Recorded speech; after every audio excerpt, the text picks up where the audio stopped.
Peter Greste was reporting on the anti-government protests in December 2013 when he and his two Al Jazeera colleagues were arrested. He was released following a presidential decree allowing the deportation of foreign criminals. His colleagues, Mohammed Fahmy and Beha Mohammed, remain in a Cairo jail, along with at least 11 other journalists. The release of Peter Greste should not disguise the basic rights violations still taking place, says Nicholas Piershaw of Amnesty International. It's a poisonous air for free speech at the moment in Egypt. This case is just the tip of the iceberg. We have over 40,000 people, activists believe, detained as part of a sweeping crackdown on dissent. Al Jazeera is funded by Qatar, which is a backer of the Muslim Brotherhood.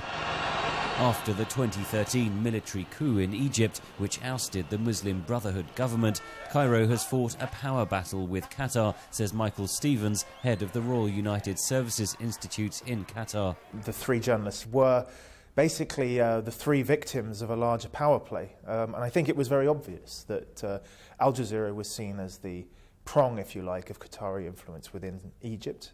The release of Peter Greste is a symptom of improved relations between the two rivals in recent months, largely brokered by Saudi Arabia, says Stevens. It's something that I think that a number of regional players really couldn't accept. The two were sort of forced to try and reconcile their differences, forced to compromise.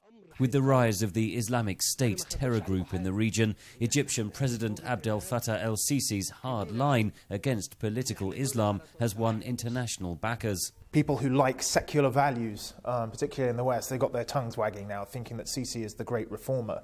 The Emiratis are also sending out similar notes on that, with that regard. So I think Qatar felt itself a little bit squeezed out on the edge here. Egypt's tough stance against the Muslim Brotherhood was underlined Monday when a court upheld death sentences against 183 alleged members of the group who were convicted of fatal attacks against police. Nicholas Piershaw of Amnesty International says the trials were wholly unfair. This is a despicable decision. It's another sign that Egypt's criminal justice system is spiralling rapidly out of control. We've had over 400 people sentenced to death in these kinds of mass trials. Peter Greste, meanwhile, has pledged to work tirelessly for the release of his journalist colleagues. Henry Ridgwell for VOA News, London.